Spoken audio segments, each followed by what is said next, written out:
बिस्मिल्लाहिर्रहमानिर्रहीम। अस्सलाम वालेकुम। प्रोग्राम इख्तिलाफ राय के साथ मैं हूं इफ्तिखार काज़मी।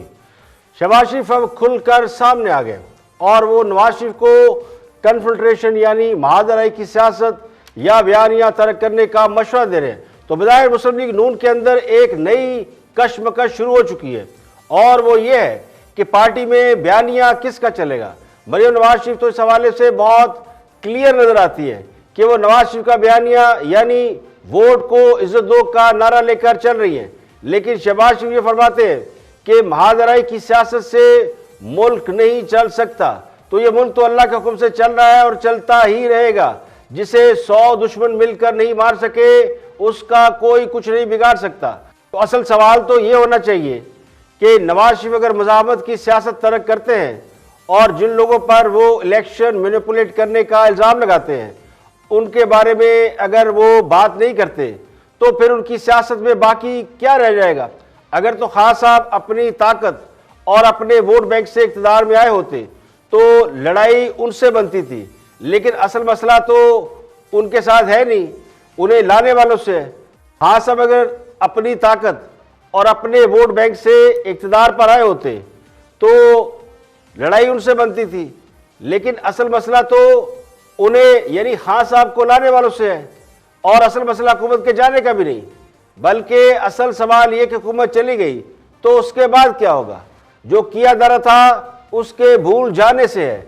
जैसे इस वक्त लोग खान साहब को भूले बैठे हैं जिनकी हुकूमत रातों रात मौज़ाना तौर पर ग्रोथ रेट 4% पर ले गई है और ख़ुद खान साहब ये कह रहे हैं कि लोग हैरान हैं और मान नहीं रहे कि हम रातों रात तरक्की कैसे कर गए। तो लोग हैरान इसीलिए है कि वो हुकूमत जो पिछले 2.5 साल से जिसने खाया पिया कुछ नहीं गिलास तोड़ा 12 ने, वो कैसे ग्रोथ रेट 4% में ले गई। लेकिन इस बात को अगर साइड पर रखें तो जो इस वक्त टॉक ऑफ द टाउन है, मौजूद सुखन है और सियासत में जिसका जोर चल रहा है वो है नवाज शरीफ का। ये देखना हो कि नवाज शरीफ का बयानिया गलत है या सही है तो पिछले चंद ज़िमनी इंतखाबात और उनके नताइज को देख लें। अगर तो नवाज शरीफ का बयानिया नाकाम होता, फेल होता, कन्फ्रंट्रेशन किसी काम ना आ रही होती तो फिर नून लीग हुकूमत के सामने ठहर ही नहीं सकती थी।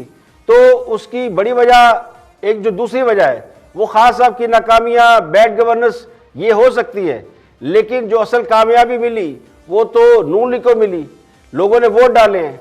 अब सवाल ये कि अगर नवाज शरीफ के जारहाना बयानिए की वजह से मुस्लिम लीग नून ने कम बैक किया है, कामयाबी हासिल की है और लेवल प्लेइंग फील्ड मिलने पर उनका वोटर उन्हें कामयाब करवा रहा है, तो फिर इस बयानिए को तर्क करने और तब्दील करने पर जोर क्यों दिया जा रहा है। मुतबादल बयाना है क्या। नवाज शरीफ की तकरीर और बयान पर पाबंदी के बावजूद भी नवाज शरीफ के बयानिए को रोका नहीं जा सका। सियासत से नायल करने के बावजूद उन्हें खतरा क्यों समझा जा रहा है। तो दरअसल इस बात का इतराफ है कि नवाज शरीफ आज भी रेलिवेंट हैं और उनके बयानिए से बहुत फर्क पड़ता है। अगर नवाज शरीफ अनरेलिवेंट हो चुके होते तो किसी को इस बात से कोई फर्क नहीं पड़ता था कि उनका बयानिया क्या है और क्यों है। अब शहबाज शरीफ ने कल कामरान खान को इंटरव्यू दिया तो उसमें उन्होंने अपनी पॉलिसी को या अपने बयानिए को खुलकर बयान कर दिया। इसका रोड देखिए खान साहब, एक बात तय है, ये है सिलेक्टेड गवर्नमेंट। इन्होंने मैसिव रिगिंग की और रिगिंग के ज़रिए ये आए। देखिए मैं आप यहाँ पर तारीख के और हम ये चाहते हैं कि the confrontation is not our path, it has to be consultation. उसके बगैर ये मुल्क आगे नहीं चल सकता। हमें मशावरत के साथ आइन की हुक्मरानी, तमाम इदारे अपनी हुक्मरानी अपने दायरों के अंदर रहकर कंसल्टेटिव प्रोसेस के ज़रिए किसी एक फ़र्द इदारे की अब ये बसात भी नहीं है कि पाकिस्तान को इन मसाइल से निकाल ले। अबाउट कर सकते हैं, आज भी ये possible, it's never too late. उसके लिए नवाज शरीफ साहब will be more than ready, I guarantee you. और आप और उसके लिए हेलो जी जी जी जी जी, जी उसके लिए देखिए, उसके लिए जब मैं इंशाल्लाह जाऊंगा अपने इलाज और चेकअप के लिए तो मेरी उनसे यकीनन गुफ्तगू होगी। वो मेरे बड़े भाई हैं, मेरे लीडर हैं, वो मेरे वालिद की जगह हैं, लेकिन इस मामले में कोई दो राय नहीं है कि नेशनल इंटरेस्ट के ऊपर कोई कॉम्प्रोमाइज़ नहीं, और मुझे पूरा यकीन है कि वो भी आगे बढ़कर वो उस नेशनल इंटरेस्ट को प्रमोट करने के लिए पूरी अपनी वो एनर्जी और वो कमिटमेंट दिखाएंगे, बशर्ते कि there is a level playing field. तो statesman of highest order. Number 2, मुझे उनके पाँव भी पकड़ने पड़े फॉर द नेशनल इंटरेस्ट, मैं ये करूँगा because it is my national duty. I am a first Pakistani and than anything. तो शहबाज शरीफ का बयानिया भी नया नहीं है। शहबाज शरीफ से पहले भी यही बातें किया करते थे, और जब इलेक्शन हो गया, खान साहब इक़्तिदार में आ गए, तो भी शहबाज शरीफ इसी मौके पर कायम थे। तो शहबाज शरीफ आज भी अपने पुराने मौके पर खड़े हैं, और नवाज शरीफ भी अपने बयानिए पर खड़े हैं। नवाज शरीफ भी कन्फ्रंटेशन नहीं चाहते। ये बात सबको मालूम है कि ताकतवर हल्कों से या मुख्तदर हल्के जिसे कहते हैं, जिनके जो इक़्तिदार के स्टेक होल्डर होते हैं, उनसे लड़ाई करके इक़्तिदार में आना मुमकिन ही नहीं, बल्कि ये मुश्किल और कठिन रास्ता है।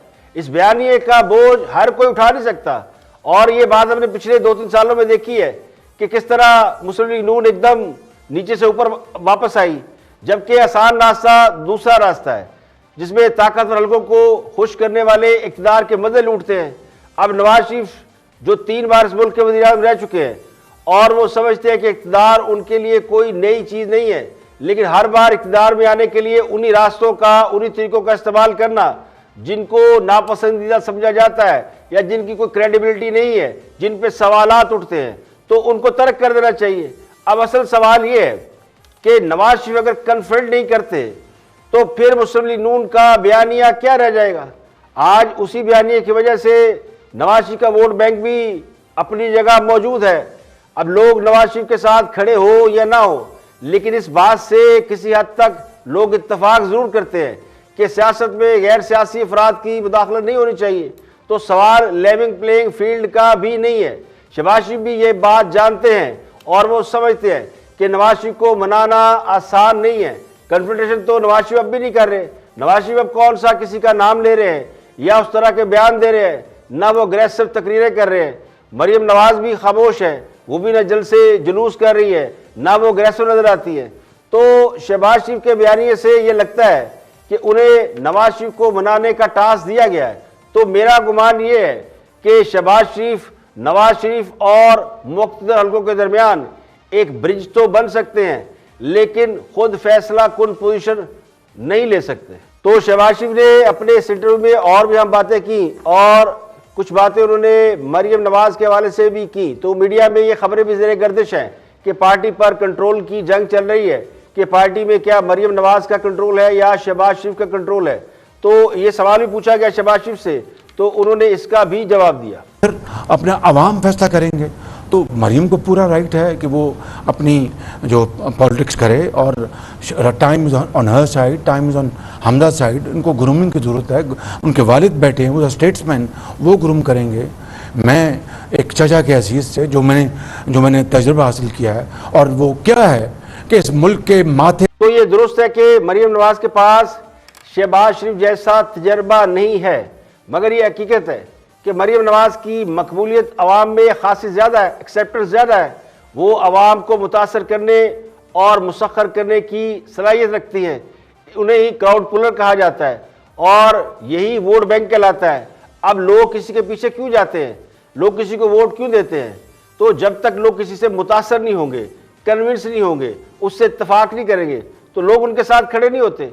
तो असल मसला तो ये होता है कि अगर आपका वोट बैंक है, तो फिर इस वोट बैंक या आवाम की पजीराई को आप इक़्तिदार में कन्वर्ट कैसे करते हैं? इक़्तिदार में कन्वर्ट करके आपको उस मनसब तक पहुंचना होता है जहां अवाम अपने लीडर को देखना चाहते हैं। तो इसके लिए फिर बुर्दबारी, तहम्मुल, बर्दाश्त, कुछ लो कुछ दो, ये सारे वो असूल हैं जो कि वोट बैंक के बाद काम आते हैं। तो हमारे मुल्क की सियासत का चलन हरगिज़ ऐसा नहीं है कि जिसमें यह समझा जाए कि इलेक्शन जब भी होंगे शफाफ होंगे, और मनसब जब भी मिलेगा वो बिल्कुल अकॉर्डिंगली या मेरिट पर मिलेगा। तो शहबाज शरीफ के पास एक तजर्बा मौजूद है, वो पार्टी के सदर भी हैं, और पार्टी की कमान कंट्रोल उन्हीं के हाथ में है। लेकिन इसके बावजूद जो वोट बैंक है वो नवाज शरीफ का है, जिसमें कमी की बजाय इजाफा हुआ है, और इस इजाफे में मरियम नवाज की मेहनत शामिल है। तो बहुत से कोई इस बात को पसंद करे या ना करे, लेकिन बहुत से लोगों ने इस बात को पसंद किया कि जहां बड़े बड़े लीडरों की हवा खराब हो गई थी, वहां मरियम नवाज ने मैदान में निकलकर फ्रंट फुट पर आकर पार्टी को लीड किया है। ना सिर्फ लीड किया है, बल्कि उनका जो वोटर और सपोर्टर मायूस हो गया था, जो शायद कहीं पीछे चला गया था, उसकी मायूसी को भी कम किया है और पार्टी को दोबारा जिंदा किया है। और एक और बड़ी अहम खबर यह है कि खान साहब ने जहांगीर तरीन के मामले पर एक बार फिर यू टर्न ले लिया। जरा ये कहते हैं कि एफआईए ने जहांगीर तरीन को गिरफ्तार करने की तैयारी शुरू कर दी है। एक मुकामी अखबार की वेबसाइट पर एफआईए के हवाले से रिपोर्ट में कहा गया है कि वज़ीर-ए-आज़म के मुशीर शहजाद अकबर ने एफआईए के दफ्तर का दौरा करके इस हवाले से खुसूसी हिदायत जारी की हैं, जिसके बाद जहांगीर तरीन के केस से मुतल्लिक इन्वेस्टिगेशन में तेजी आ गई है और जहांगीर तरीन और उनके अहले हाना के खिलाफ दर्ज मुकदमात की तहकीकात की प्रोसिक्यूशन के लिए नई रिपोर्ट तैयार कर ली गई है और जहांगीर तरीन की गिरफ्तारी के लिए जो जो डॉक्यूमेंट रिक्वायर्ड है या दस्तावेजी सबूत है, उन सबको मुरतब कर लिया गया। यानी जो वर्किंग पेपर होता है गिरफ्तारी के लिए, वो प्रोसेस कंप्लीट कर लिया गया है। तो जराये के हवाले से ये दावा किया गया है कि जहांगीर तरीन के खिलाफ केसेस की तहकीकाती टीम की सरबराही एक बार फिर डॉक्टर रिजवान को सौंप दी गई है।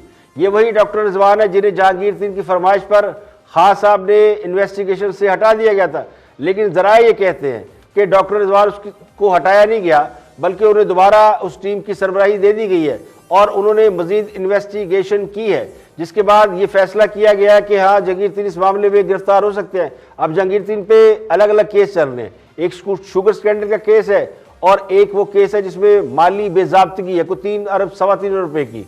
तो एफआईए ने जहांगीर तरीन, उनके बेटे अली तरीन, उसके अलावा 2 बेटियों और दामाद और फैमिली के दीगर अफराद के खिलाफ कोई सवा 3 अरब रुपए के मालियाती फ्रॉड पर 2 केसेस दर्ज किए हुए हैं और जहांगीर तरीन की इन्हीं मुकदमात में गिरफ्तारी की तैयारी की जा रही है। दूसरे जहांगीर तरीन ग्रुप के जराये का दावा यह है कि बैरिस्टर अली जफर की रिपोर्ट में शुगर स्कैंडल के हवाले से जहांगीर तरीन को क्लियर कर दिया गया है। इस हवाले से बहुत सी बातें हो रही थी और जहांगीर तरीन ग्रुप ने यह भी कहा कि मालियाती फ्रॉड के मुकदमात की इंक्वायरी भी जो रोकी जा चुकी है। तो जहांगीर तरीन ग्रुप तो दावा कर रहा है कि जनाब सारे मामला ठीक हो गए हैं और ये ग्रुप पिछले दिनों प्राइम मिनिस्टर से भी मिला था, फिर उसके बाद वज़ीर पंजाब भी उनको टेक केयर कर रहे हैं और इस ग्रुप के तमाम अफराद को जो है वो मराहत और तरक्याती फंड और इनके कहने पर तकर्रियाँ तबादले सब किए जा रहे हैं। लेकिन इसके बावजूद एहतसाब के जो मुशीर है दाखिला हैं शहजाद अकबर, वो जहांगीर तरीन की गिरफ्तारी के लिए बहुत संजीदा नज़र आते हैं और इसके लिए बाकायदा कोशिशें भी कर रहे हैं। तो ये मुकामी वेबसाइट की रिपोर्ट ये बताती है कि फ़ाइल अभी बंद नहीं हुई, बल्कि वो जो तहकीकात की जा रही थी एफआईए की जानिब से, वो उसमें तेज़ी आ गई है और एफआईए किसी भी वक्त इन मुकदमात में नामजद अफराद को गिरफ्तार कर सकती है। अब बजट करीब है और जहांगीर तरीन ग्रुप के हवाले से इस तरह की खबरों का सामने आना, ये जहांगीर तरीन ग्रुप को जो है वो प्रोवोक कर सकता है। जहांगीर तरीन और अली तरीन को अदालत ने अबूरी जमानत दे रखी है, तो लगता यूँ है कि जहांगीर तरीन ग्रुप की तरफ से बैरिस्टर अली जफर की रिपोर्ट आने से कबल जो दावे किए गए थे उसने सूरत हाल को ख़राब किया, क्योंकि इन दावों के बाद खान साहब पर एनआरओ देने का इल्ज़ाम लग रहा है और पूरी दुनिया ये कह रही है कि खान साहब ने एनआरओ भी दे दिया है और वो जो कहते थे मैं ब्लैकमेल ही होगा, तो वो ब्लैकमेल भी हो रहे हैं। तो शायद उसी को कंपनसेट करने के लिए ये फैसला किया गया कि जहांगीर तरीन की किसी और मुकदमे में गिरफ्तारी की जाए ताकि एनआरओ देने का जो तासुर है वो वाइप आउट किया जाए और फिर इस मुकदमे में जाहिर है जब एफआईए पकड़ेगी उसके बाद उनकी जमानत हो जाएगी तो मामला चलता रहेगा। लेकिन एक बार गिरफ्तारी से ये साबित हो जाएगा कि हुकूमत ने जहांगीर तरीन को एनआरओ नहीं दिया। तो ज़राए के हवाले से सारी खबरें जो है वो आज जो है वो सामने आ रही हैं। तो यहाँ पे लेंगे एक ब्रेक और ब्रेक के बाद वापस आएंगे और भी हम मौज़ूआत आपके साथ शेयर करेंगे।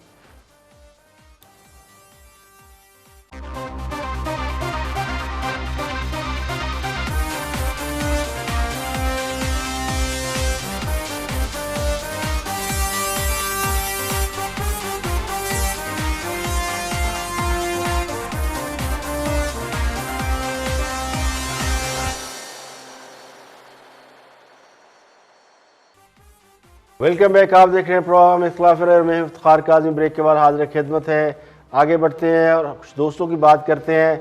वो भी इस सियासी जो गहमा गहमी चल रही है और सियासी कन्फ्रंटेशन चल रही है, खासकर अपोजिशन की जमातों में पीपल्स पार्टी और मुस्लिम लीग नून का तो कांटे का मुकाबला चल ही रहा है, जबकि विदिन पार्टी मुस्लिम लीग नून के अंदर बहुत सी कन्फ्रंटेशन चल रही है।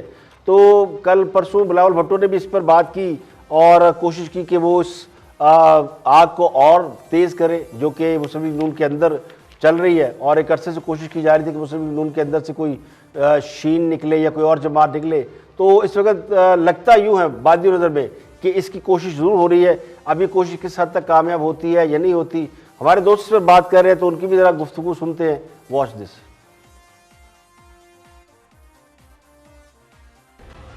अब एक बात ये कर दी उन्होंने कहा जी मुस्लिम लीग नवाज की पॉलिसी है शहबाज शरीफ साहब, हम शहबाज शरीफ साहब से बात करेंगे बतौर सदर भी बतौर अपोजिशन लीडर भी, इसके अलावा कुछ और नहीं है।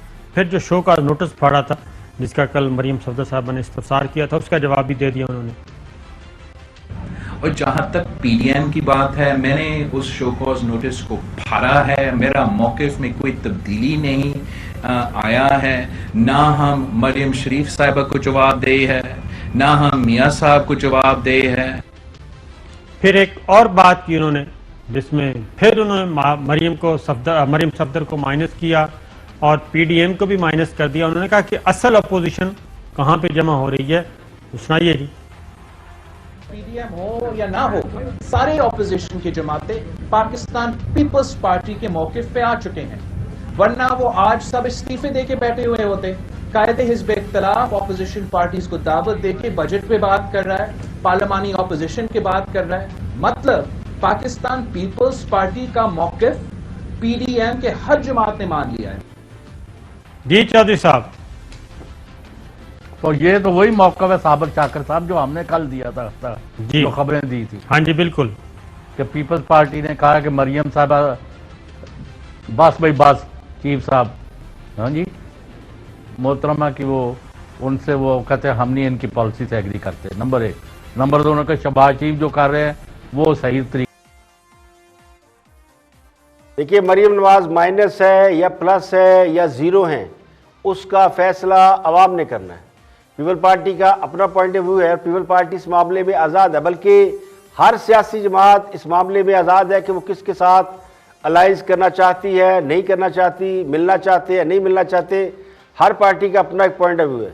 अब बिलावल भुट्टो पीपल पार्टी का अनडाउटली फ्यूचर है, और अगर पीपल पार्टी को मौका मिला तो वज़ारत उज़्मा का ताज उनके सर पर सजाया जाएगा, और अगर नून लीग को मौका मिला तो मरियम नवाज मुस्लिम लीग नून की तरफ से वज़ारत उज़्मा की उम्मीदवार हो सकती है। तो ये दोनों इमर्जिंग लीडर हैं, बिलावल भुट्टो और मरियम नवाज, तो फितरी तौर पर वो एक दूसरे के हरीफ हैं। अब ये बात उनके मुश्तरका मुखालफिन को ज़्यादा सूट करती है, और असल मुखालफत तो नवाज शरीफ और उनकी फैमिली से है। पीपल पार्टी के मुखालफिन की तादाद कम है, और जहाँ दोनों मद्दे मुकाबल हो तो फिर लामहला हमदर्दियों का रुख पीपल पार्टी की तरफ हो जाता है। यानी अगर मरियम पसंद नहीं है और पीपल पार्टी कुछ बात मरियम के हवाले से या मुस्लिम लीग नून के हवाले से करती है, तो फिर जो नून लीग वाले हैं या नून लीग के एंटी ग्रुप है वो फिर लामहला पीपल पार्टी की तरफ चले जाते हैं। तो पीपल पार्टी बुनियादी तौर पर नवाज शरीफ का एन ब्लॉक है। इससे पहले नवाज शरीफ और पीपल पार्टी नवाज शरीफ जो है वो पीपल पार्टी का एन ब्लॉक का हिस्सा थे, यानी एंटी भुट्टो वोट जो था, एंटी भुट्टो वोट में या एंटी भुट्टो एलिमेंट्स में नवाज शरीफ शामिल थे। तो अब नवाज शरीफ का एन ब्लॉक रह गया है, एंटी भुट्टो तो रहा ही नहीं है। तो बिलावल का मरियम के साथ या मरियम के बयानी के साथ इत्तेफाक ना करना उनके लिए तो खुशी का बायस होगा ही, जो इस वक्त नवाज शरीफ के एन ब्लॉक का हिस्सा है। वैसे भी उनके लिए खुशी की खबरें आजकल कम ही रह गई हैं। आगे बढ़ते हुए और इसी के करीब करीब पीडीएम का मामला भी है। ये सारा जो झगड़ा हो रहा है पीडीएम से शुरू हुआ और पीडीएम के बाद ये झगड़ा बाकी सियासी जमातों तक बढ़ता जा रहा है। तो उस पर गुफ्तगू करें ऑफ द रिकॉर्ड में इरशाद भट्टी और उनके साथ हैं काशिफ अब्बासी। Watch this. जैसे थे कातिल और मकतूल ने पार्टियां हैं दोनों, तो कोई इनका दोनों इस्तेमाल करना चाहते थे, जब देखा अब इस्तेमाल नहीं हो सकता, कहा दफा मारो। 8 महीने जब यही हुआ, 8 महीने 8 महीने जब मरियम नवाज साहबा का ट्विटर खामोश था, नवाज शरीफ खामोश थे, बिलावल रोज लाहौर जाते थे, क्या कहते थे? शहबाज शरीफ भी नहीं आ रहे, मरियम साहबा भी नहीं बोल रही, अगर मुझे मुलाकात की इजाजत दें तो मैं उनको मिलने के लिए चला जाता हूं। वो मुलाकात की इजाजत ही नहीं देती थी, बुलाती नहीं थी। जब उनको जरूरत पड़ी, धुआं लगा, थोड़ा सा सेक पड़ा, तो फिर उनको इन्होंने तो हमेशा पीपल्स पार्टी के पोस्टरों पर मरियम नवाज और शहबाज शरीफ साहब और की तस्वीरें लगी। लाड़काना में नारे लग गए, फिर तो लाड़काना क्यों नारे- बिलावल? पीडीएम की शुरू के बहुत सारे जलसे कवर किए, तो बड़े इंटरेस्टिंग मनाजर देखे हमने सहाफत की जिंदगी में। आपने एक ही सफ में खड़े हो उधर गए। तो आप गए होंगे कराची या लड़काने, गुजरांवाला भी क्यों देखा, बिलावल? कराची। हमने लड़ना नहीं है। नहीं लड़ना। फिर अच्छा, वॉर में भी था कि पीडीएम में लड़ाई हो गई। उस वक्त भी खादिम मौजूद था वहाँ। पीडीएम में लड़ाई हो गई। अच्छा, बात यह है कि दोनों ने कंधे यूज किए, तो इस मर्तबा वो जरा अर्ली कंधा इस्तेमाल करके निकल गए। पहली तो ये लीग दुख पीपल्स था। पार्टी कर गई, इनको बड़ा गुस्सा चढ़ा। हाँ। हमने और करनी थी, सब तुम कर अपने गए हो। अपने मकान में, और आज भी ये उसी चक्कर में, आज भी उसी चक्कर में लगे हुए हैं। और इससे एक आखिरी बात, एक तो साबित हो गया, वो 26 नुकात, मैं अब अक्सर ये कहता हूं, ये कौम को याद रहे, 26 नुकात, सिविलियन बालादस्ती, जमहूरियत, इनकलाब, मज़ाहमत। देखिए, हुकूमत के हमायती तजिया निगार बड़े खुश हैं कि दुश्मन लड़ पड़े। पीडीएम का बोलो राम हो गया है और मरियम नवाज और बिलावल भुट्टो के अहदो पैमान टूट गए हैं, यानी टूट गई तड़क करके। अब कल तक जब पीडीएम मार्केट में थी, जलसे जुलूस हो रहे थे और बड़ी तकरीरें हो रही थी, तो इनके चेहरों पर हवाइयाँ उड़ी थी कि अगर धरना हो गया तो क्या होगा, अगर अपोजिशन ने इस्तीफे दे दिए तो क्या हो गया। अपोजिशन तो एक हो गई है। तो इनसे कोई बंदा पूछे कि क्या पीडीएम ख़त्म हो गई है। पीडीएम अगर ख़त्म हो गई है तो फिर ये झगड़ा किस बात पर हो रहा है। पीपल पार्टी को झगड़ा इस बात पे हो रहा है कि पीपल पार्टी को वापस लिया जाए या ना लिया जाए। तो इस अपोजिशन तो प्रिंसिपल्स पर लड़ रही है, असूलों पर लड़ रही है, और असूलों पर लड़ाई सियासत को, बल्कि वो कहते हैं सेहतमंद जमहूरियत की अलामत है। जहाँ सारे मामला तय पा जाए और कोई बोलने वाले ना हो, कोई कन्फ्रंट ही ना करे, तो फिर तो कहते हैं जनाब सारा सब एक हो गए। और एक ज़माने में पीपल पार्टी और नून लीग पर ये इल्ज़ाम भी तो लगाया जाता कि दोनों पार्टियां जनाब एक हो गई हैं और ये वो अपनी अपनी बारी खेल रही है, बारी बारी आ रही है। तो जब बारी बारी हटके वो ख़त्म हो गई बारी बारी वाली बात, और अब वो आ गई है पोजिशन में और वहाँ पर वो अलग अलग हो गई हैं, तो अब ये उनका मजाक उड़ा रहे हैं। तो जहाँ पॉइंट ऑफ व्यू पर इख्तलाफ है तो ये एक अच्छी बात है। अपोजिशन में सारी सियासी जमातें हैं और अपोजिशन जो है वो बनती ही तमाम सियासी जमातों को लेके। हुकूमत तो ताकतवर होती है, तो ताकतवर के मुकाबले में जितने कमज़ोर होते हैं वो सब एक होते हैं। तो सबको एक साथ रखना हमेशा मुश्किल होता है। माजी में भी जितने इत्तेहाद बने, जितनी तहरीकें चली, अगर आप अपोजिशन का ट्रैक रिकॉर्ड निकाल लें, जब खान साहब अपोजिशन में थे तो खान साहब ने क्या कर लिया था, खान साहब ने भी रौला ही डाला था। तो आज अपोजिशन भी ज़ाहिर रौला डाली, और ये अपोजिशन का काम होता है। अपोजिशन की सियासी जमातें अगर वाइब्रेंट ना हो और अपना पॉइंट ऑफ व्यू ना दें तो फिर वो लगता है कि अपोजिशन भी अपना जो हक है वो अदा नहीं करी। लोगों ने उनको मैंडेट दिया होता है कि उनका पॉइंट ऑफ व्यू वो सामने रखे। अब अगर पीडीएम के अंदर कुछ इख्तलाफात हुए हैं तो ये एक फितरी बात है, जहाँ इतनी ज़्यादा जमातें हैं वहाँ इस बात का इम्कान तो ज़रूर है। और वैसे भी जो इख्तलाफात है उसकी बुनियादी वजह जो मेरे नज़दीक है वो तो ये है कि इन पार्टियों को स्मेल हो गया कि इलेक्शन होने वाला है, या इन्हें इशारा हो गया कि जनाब किसी भी वक्त हुकूमत का बोलो राम हो सकता है और हमें इलेक्शन में जाना पड़ जाएगा। और अगर इलेक्शन से पहले ये दोनों जमातें एक साथ गले मिल के रहेंगी तो फिर इलेक्शन कैसे लड़ेंगी। तो दोनों जमातों ने अलग अलग इलेक्शन लड़ना है, इलेक्शन में दोनों की कोई दोस्ती नहीं है। तो पीडीएम मेरे नज़दीक अब इख्तियाजी तहरीक से ज़्यादा वो इलेक्शन मोड में जा रही है। जब इलेक्शन मोड में जाएगी तो फिर फितरी तौर पर ये सारी चीज़ें जो है वो वाइप आउट होंगी। लेकिन अभी मामला जो है ना वो कहते हैं ना वेट एंड सी वाला इशू है कि अभी तो पीडीएम मौजूद है और पीडीएम के लिए झगड़ा चल रहा है। यहाँ पे लेके एक ब्रेक, और ब्रेक के बाद वापस आएंगे और भी हम मौजूदात आपके साथ शेयर करेंगे। हमारे साथ रहिएगा।